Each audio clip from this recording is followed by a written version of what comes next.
Welcome to the Modern Woman Warrior Show. I'm Louisa Kate. Amber's off today recovering from foot surgery. She's doing well, but it takes time to heal, and I cannot wait to have her back in the studio and at the range. If you're joining us for the first time, welcome. If you're coming back, we'd like to thank you for being a loyal viewer. Today, we're going to continue on our series of best calibers and firearms platforms for women's self-defense. In this episode, we are going to examine the 9mm Parabellum or 9x19 round. Here are a few drills that I run with 9mm out of my Walther PDPF series.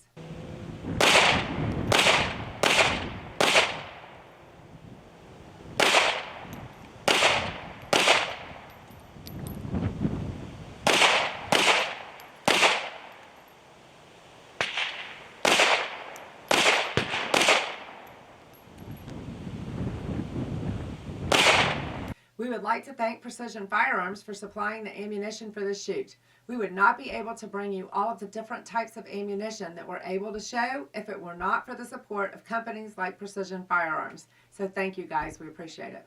In that video, I am working on shooting from behind cover, defending against 3 attackers. Clearly, I'm taking my time and making certain that I use my cover properly.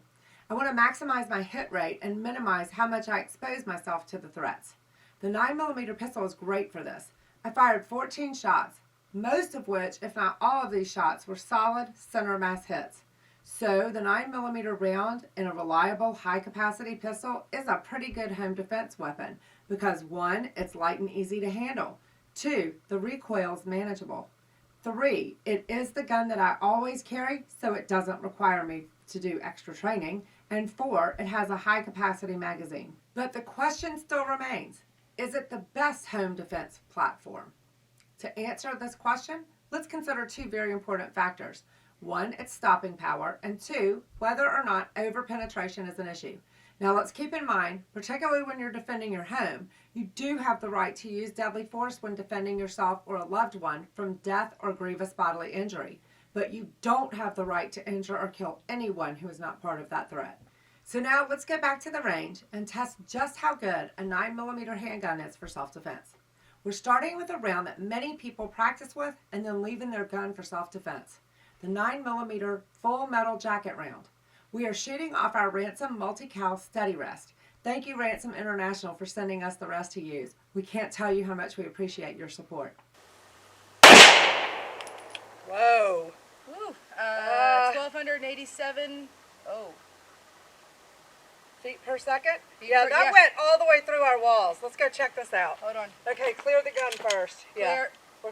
Okay, this penetrated All the way through. Look, Holy right cow. here. Can you see? Grant, can you get it? Right here. Let's see. Oh, it came out the back, went through the next one. So it went through 1.5. Can you get down in the crack? Right. So here's right here where my finger's at. Wow. Okay, so So I can see where it exited right here, right at the very end. Came all the way through right here, and exited right here. So it came out this side right here.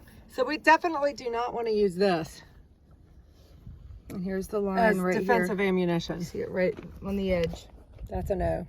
Okay, so here we are on our analysis for our first shot on the 9mm, and Amber's going to mark it down here because this one entered right here and it went all the way through. 32 inches of gel when the FBI says it shouldn't go past 18, which is here, and entered this wall in the house, exited it, and went through the next wall. So this would definitely not be good defense ammunition because you could go through the person and hit somebody that's an innocent bystander behind them. So there we are. Now that was pretty surprising. We have always been told that 9mm full metal jacket target rounds are not good for self-defense, but holy cow, let's put this in perspective. The FBI standard says that safe and effective penetration is from 12 inches to 18 inches in the gel block before the round can over-penetrate and be at risk of hitting an innocent bystander. Now this round penetrated 32 inches of gel, hit the wall behind it, and went halfway through the next wall before stopping. And then when we pulled the wall apart to get it out, we found out that the only reason it stopped is because it hit a stud in the second wall. Please, if you take nothing more out of this video, contain your use of full metal jacket rounds to the range and go buy some good self-defense ammunition for your everyday carry. Failure to heed this warning could result in some disastrous consequences. Before we move on, if you like what you're seeing and hearing, please drop us a comment, leave us a like, and if you have not subscribed yet, please do so. It costs you nothing, but it's very important to us. It allows us to bring you the kind of high-level content that our viewers have come to expect from us. Okay, so let's get back to our testing. Now, we want to look at a relatively new concept in self-defense ammunition, because clearly full metal jacket rounds are far too prone to dramatic overpenetration to consider a self-defense ammunition. So let's take a look at a new concept that is a patented design from Fort Scott Munitions. TUI stands for tumble upon impact. This projectile works very differently than a traditional hollow point self-defense projectile. Traditional hollow point self-defense rounds open up or flower when they strike the target.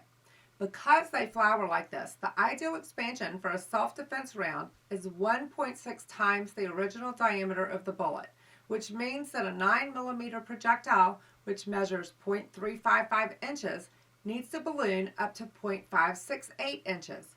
A 9mm full metal jacket target round does not expand. It just simply drives a 0.355 inch tunnel through the target. Now, Fort Scott Munitions TUI rounds do not expand either. And in fact, here's a picture of a full metal jacket, a TUI projectile, and a traditional self-defense hollow point after we dug them out of the jaw block. The Fort Scott TUI tumbles after striking the target, which means it should have superior barrier penetration in barriers like heavy clothing. Now, the theory is that since the round does not deform or blossom, it does not overpenetrate because as it tumbles in and through the target, it expends all of its energy inside the target. At least that's the theory. So now let's take a look at how that theory works out at the range with our FBI jaw block. Okay, so now we're going to test some Fort Scott Munitions. Chris Walden Precision Firearms, this one's for you. You asked for this. So we're going to start with the 80 grain, and then we're going to move to the 115 grain. So these are called TUIs, and they're tumble upon impact. And so this is a new kind of self-defense ammunition that people are talking about. So we definitely wanted to give it a try, and hopefully we'll have some room in the gel after this for a traditional hollow point. So here we go, Amber. Okay. We're recording? Yep.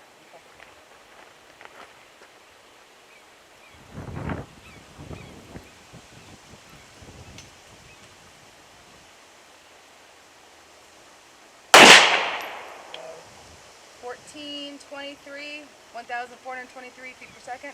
Yep. We're clear. Clear? Okay. Whoa! Oh my gosh.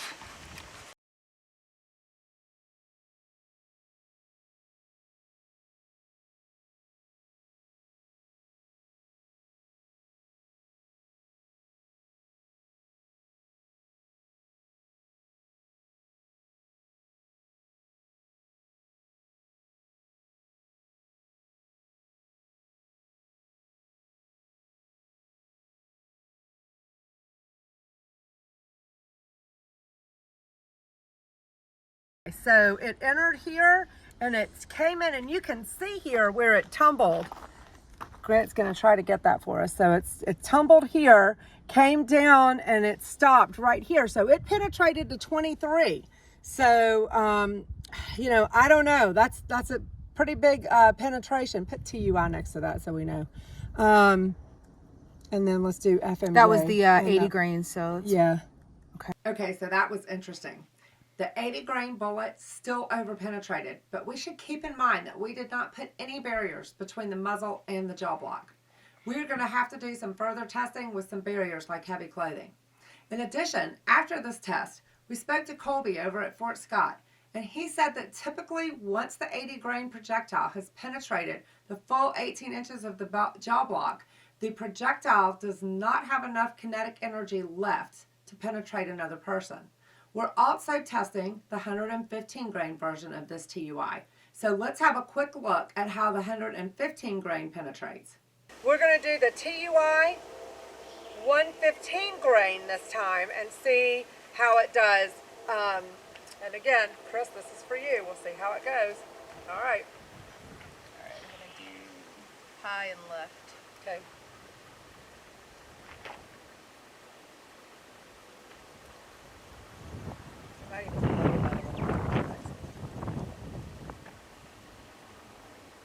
Ready? Yep. Woo! Oh! Whoa! Okay, so that was 1,091 feet per second. Are we clear? Yep. Well, let's go see what happened. So, this is our analysis on this TUI 115. So it came in right here. This is so crazy. It came all the way through and it exited right here. And then it flipped up here and hit and then bounced off. So we've still got the projectile. And so it still didn't have enough left to penetrate the wall, but may have hit that. No, it was below the stud. Anyway, so now I think, Amber, we should do another shot. I agree. Let's do one more of the 115 because I want to see what happens if it stays inside. Now that was pretty strange, the way that it left the block at about 18 inches and hit the back wall and bounced off. So this gives a lot of credibility to what Colby told us concerning the way that the TUI round expends all of its energy inside the target. Let's get back to the range. All right, so this is going to be our second shot of the Fort Scott 115 grain TUI, and let's see what happens if we put it straight down the center now. All right, Amber, good shot.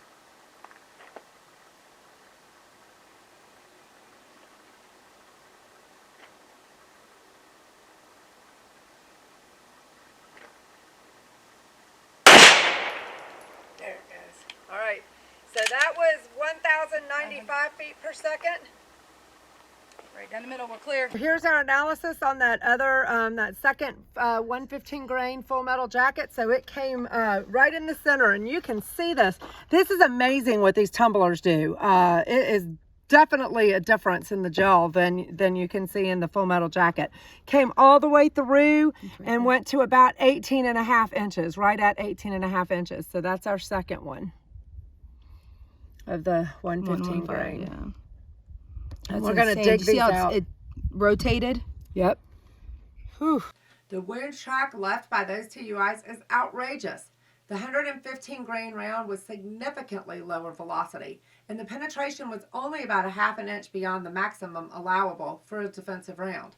Again, we did not use any type of barrier between the muzzle of the pistol and the gel block. But clearly, the wound track left by the 80 grain and the 115 grain tumblers is awesome.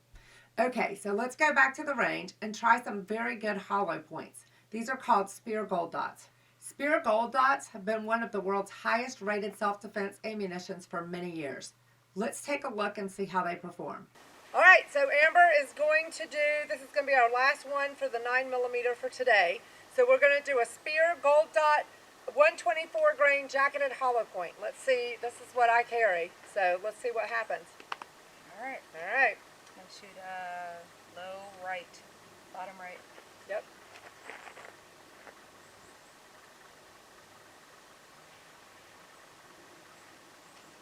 Ready? Yep. All right, that was 1180, so 1,180 feet per second, and let's go see what it did.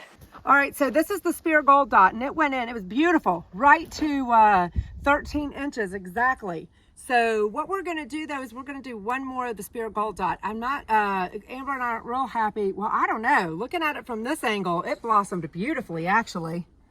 It's like a perfect flower, but we're gonna do one more just to see. All right, so we're doing one more Speer Gold Dot. You ready? Yeah.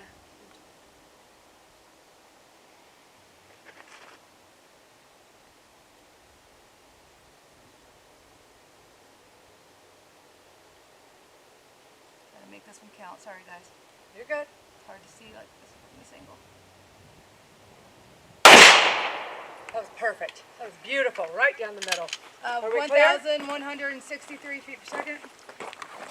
Okay, this is our second Speer Gold Dot, and it entered right here, and it came right through, and this is beautiful. Can you get this? It blossomed like a flower. I can't wait to cut this thing out, and look at this. It's right at 13.5 inches. That is just amazing. I don't know. I think I might have to stick with my gold dots there. That's beautiful. Now, before we discuss what we learned from this test, I want to show you what is involved in doing a real analysis using the jaw blocks. After shooting into the jaw block, we must recover every round and measure them to see if they meet that FBI requirement. Now, I already showed you the picture of the projectiles being measured. This must be done with every projectile, but in order to do that, we must dig each projectile out of the jaw block. So what do we take away from all of this? Lesson 1. Full metal jacket target rounds should never be used for self-defense. The danger of over-penetration is far too great. Lesson 2. Manufacturers like Fort Scott Munitions TUI or Lehigh Defense Extreme Penetrators are using new technologies to increase effectiveness without leading to dangerous over-penetration. Now, as these new technologies emerge, we're going to be testing their safety and effectiveness and reporting the results to you.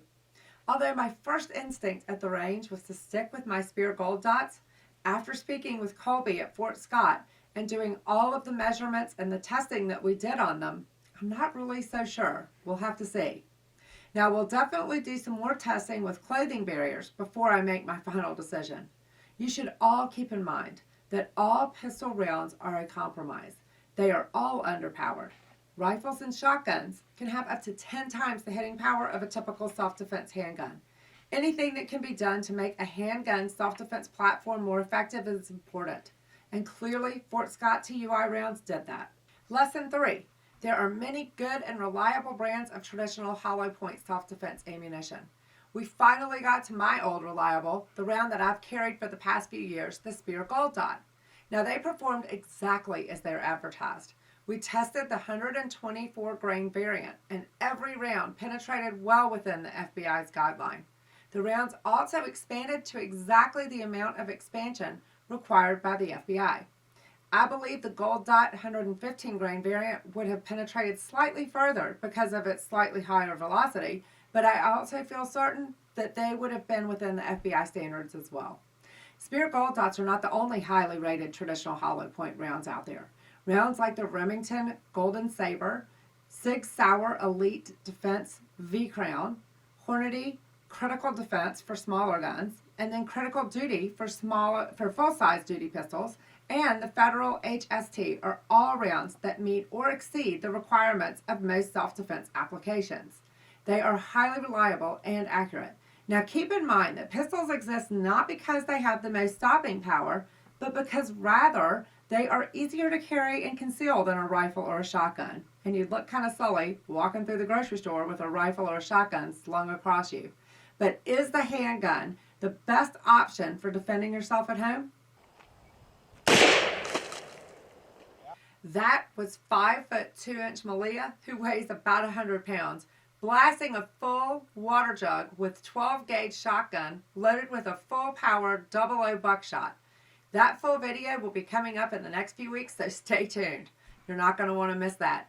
We are going to be testing the feasibility of our warrior women using a 12-gauge tactical shotgun as their first line of home defense. Again, I'd like to thank Precision Firearms and Ransom International for their support. Without you, we would not be able to bring our viewers this information. If you like what we're doing, don't forget to give us a like, drop us a comment, and if you haven't subscribed yet, please do so. It helps us to bring you the content that you expect from us. See you next Tuesday.